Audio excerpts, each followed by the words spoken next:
Hello and welcome to LFC Focus. It is pre-match build-up time. Liverpool are taking on Chelsea at Anfield on Wednesday night in the Carabao Cup. Yeah, that's still its name for some horrible reason. But yeah, it's a tournament that, we're not all that excited about. If you had to pick one trophy that you just wouldn't mind being chucked out of at the first hurdle and had no chance of winning, it'd probably be this one. So all in all, not a game that many people are hugely excited for. But at the end of the day, it's at Anfield. It's against Chelsea. It's got the added spice that we come up against Chelsea at the weekend as well. And for me personally, this will be my first game at Anfield in almost 8 years. So even if you aren't excited, I am massively excited for this one because it will be my first chance to watch some Liverpool players play live for Liverpool Football Club since the Roy Hodgson era. Yeah, it's been a while, and my first real chance to watch a proper Liverpool team play, because we all know what happened on the Roy Hodgson era. We've kind of forgotten about it. We pretended it never happened. It was horrible. But now, this is my first opportunity to see the proper Liverpool play, so I am really excited, even though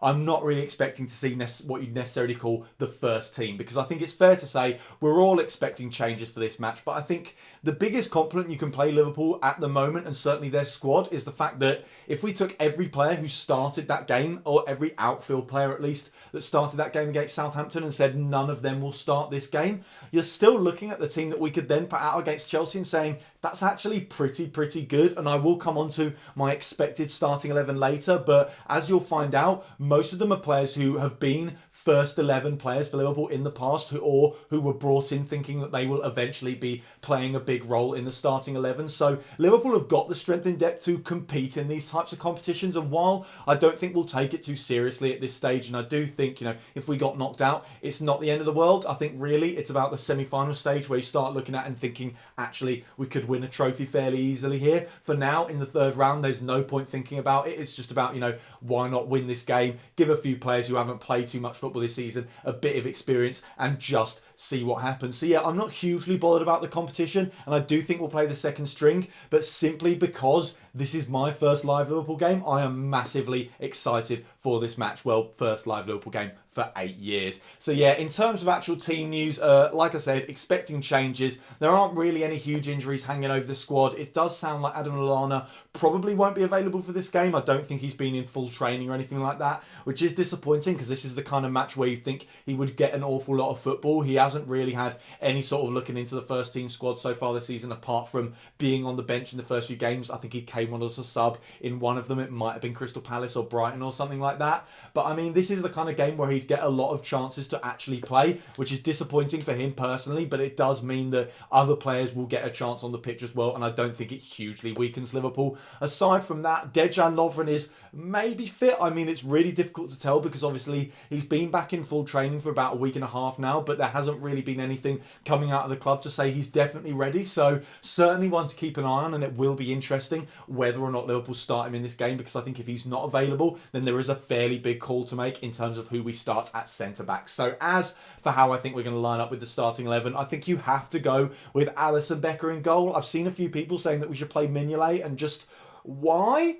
Because I think the only reason you'd really play Mignolet is either because you want to put out a weakened side, which doesn't make sense. I think, while I'm all in favour of playing the second string because it's not a great tournament, there's no point bringing out weakness for weakness' sake, and Alisson will be fine to play a game every weekend and a game every midweek. I know he comes out of his goal a lot, but he's not going to wear himself out doing that, so I think he'd be fine for this game. And I think the other reason is to keep Mignolet happy or something like that, but as Jurgen Klopp said in a press conference, we pay the guy a lot of money, and it's not like he hasn't had his chances at Liverpool. So yeah, it's annoying for him that he stays as the backup goalkeeper, but that's probably only going to be for 1 year, and he could get his chances this season. He could not, but I think just throwing him in for the sake of putting out a weakened team because it's the League Cup makes no sense. So I think we go with Alisson Becker in goal. I think then at right back you play Nathaniel Klein. This is a perfect opportunity to give Trent Alexander-Arnold a rest, and Nathaniel Klein is just absolutely solid in that right back role. At left back, I think again Moreno. Robertson's played so much football this season. Give the guy a rest. Moreno still, good enough to at least play for Liverpool in some sort of capacity, even if it's not for the first team in the biggest games of the season or anything like that. And then the back two as a centre-back pairing. This is where it does get a little bit interesting, because I think you definitely start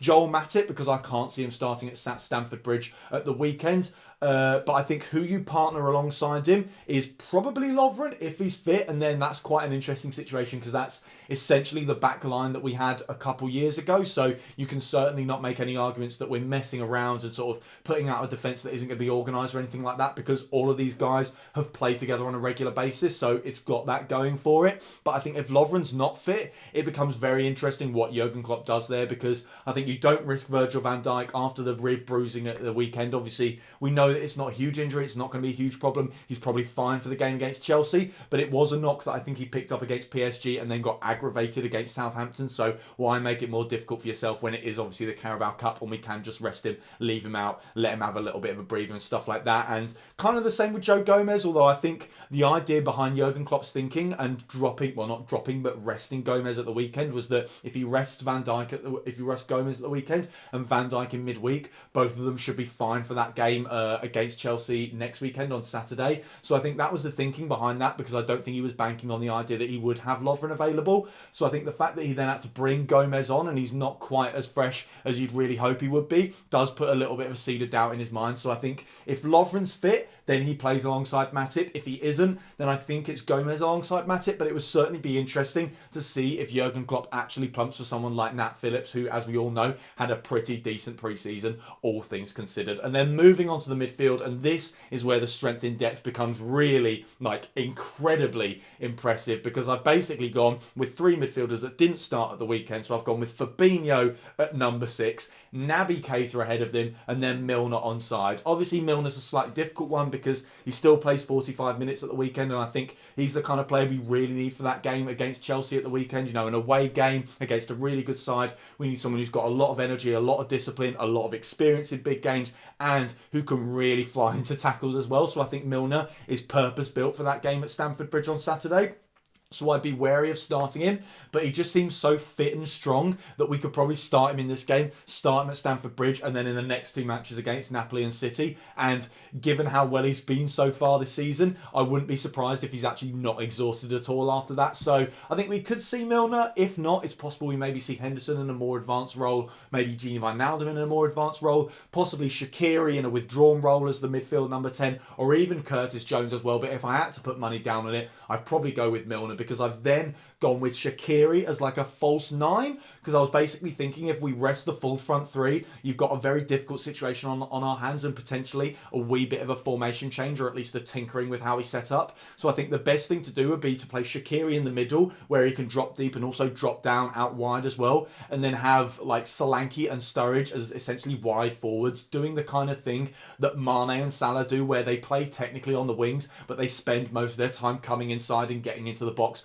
to try and score goal scoring chances. So I think Shaqiri drops deep an awful lot, and it essentially becomes like a 4-4-2 diamond formation in those situations. But other times you can come forward, join in, and turn it into a 4-3-3 and stuff like that. And I think that would be good for Liverpool as well, because it gives Jurgen Klopp some chances to experiment with formations, which he did very well against Southampton as well. And I think it's something that will be important if we're to keep winning this season, because winning formulas are great, but they rarely last a full year, and you do always have to, I think, tinker with your setup slightly to change what works, so that teams never quite know what you're going to try and do. So I think I'd quite like to see that lineup. I think we will certainly see some extra attackers in there who we haven't seen too much of so far this season. I think Sturridge must be nailed on to start this game. Shaqiri must be, after what was a very impressive performance against Southampton. And I think it certainly would be interesting to see a wee bit of Dom Solanke so far this season, who unfortunately just hasn't had a look into the side. So that is how I think Liverpool will line up. So taking a look at Chelsea then, obviously we're expecting them to do a similar thing to what we're doing. I don't think they're going to put out their best 11 that they possibly could, especially with the game against Liverpool at the weekend. So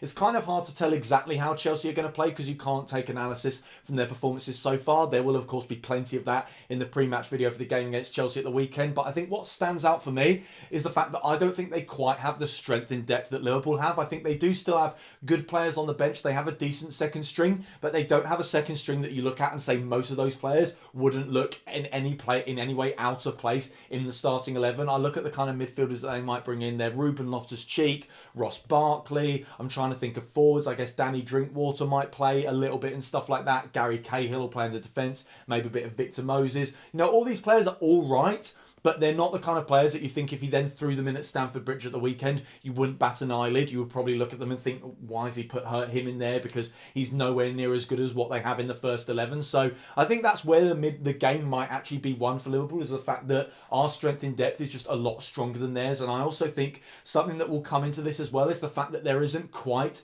as much clarity of vision at Chelsea at the moment as there is at Liverpool. Obviously, Maurizio Sarri has got them off to a pretty flying start. They are doing really well, and it does look like they're already starting to implement his playing style. But a problem Liverpool had at the start was that Jurgen Klopp, he knew which players he could throw in, and they already grasped the style, but there were other players in there that were going to take a little while longer. And I think the players that aren't in Chelsea's starting 11 at the moment aren't in there for a reason, and it's because they are probably taking a little bit longer to get used to this whole Sarri ball thing. So while they have played very well on weekends and they've played great in the Premier League, I think we will probably see a step down this week because of the fact that these are players who aren't as geared up to Maurizio Sarri's system as the players that we see week in, week out in the Premier League. So again, that's where the game might end up being won, because I think every single player at Liverpool now is on board with Jurgen Klopp's vision. Even players like Daniel Sturridge, who people looked at and said he's just the antithesis of what Jurgen Klopp wants, and now Klopp's arrived, he'll never quite make it at Liverpool. From what we've seen so far this season, especially in pre-season as well, he's looked like he's really sorted himself out and started to fit into Jurgen Klopp's style of play. It's a similar thing with Xherdan Shaqiri already, so I think that's the important thing, is that whatever side Liverpool put out this weekend, they will still play the same style of football that we have been used to already so far this season and in the last few years under Jurgen Klopp. So again, another reason why I think we'll beat Chelsea, and the only reason why I think they might do well is the fact that I'm interested to see whether Maurizio Sarri actually wants to take this competition seriously. And I think if it wasn't for the fact that they had such a huge mammoth tie against us at the weekend only 3 days afterwards, and obviously this only comes 3 days after they played against Chelsea against West Ham as well. We fortunately have had that extra day's rest, which they haven't been allowed to have. So they're playing 3 games in a week, which is really, really difficult. But I think if they didn't have that kind of situation, I think he'd be tempted to go for it, because the only stick that people have really used to beat Maurizio Sarri with so far is the fact that, as good as he's been in the past, he's never ever won a trophy in his whole career as a manager, and I think that will hang over him for a little bit until he does win one. So I think he might have looked at the Carabao Cup and thought, like a lot of managers do when they arrive in England, and thought, look, it's not great, it's not really a proper trophy, but it still counts, and it also instills a bit of a winning mentality in your players, and also helps your players think, well, actually, this guy knows how to win trophies. So I will be interested to see how he lines up, and I certainly don't think he'll make as many changes as Liverpool. I think what we'll see with Chelsea is something that's half the starting 11 that played at the weekend and half of like second string players that haven't had too much football this season. But the thing that stands out for me is the fact that if we looked at those two teams, and I've kind of pictured this Chelsea team in my mind, I still back the Liverpool team to win, even though it is a full second string. So I think it'll be a really interesting game. Obviously, I'm really, really excited for it because it's my first live Liverpool game in 8 years. I'm really excited to see players like Fabinho and Naby Keita and Shaqiri and Alisson Becker and all those Liverpool stars, potentially stars of the future, when they finally get into the proper starting 11, once they've got up to speed with Jurgen Klopp's system. I'm really excited to see how they get on. Be great to see Fabinho as well in that number 6, and just great to see any players that we haven't seen enough of, and maybe even someone like a Curtis Jones or a Nat Phillips, someone come through the academy, and see how they get on as well. So all things considered, really excited for this game. I think it's absolutely one that Liverpool should be winning, although at the end of the day, it is the Carabao Cup, so not really that bad if you lose. But as always, we want to win trophies. This is the first big step we can really make towards one in terms of actually getting to a final or anything like that. So here's hoping Liverpool can get the win. I think they will. Thank you guys very much for watching this video. If you did enjoy it, then why not leave a like? If you're new around here as well, hit that subscribe button there. Check out some of the other videos that have been out on the channel over the past few days. Don't forget to follow at LFC Focus TV on Twitter, and I'll be back, I think, on Wednesday with some sort of post-match live stream kind of thing after the game. Until then, bye for now.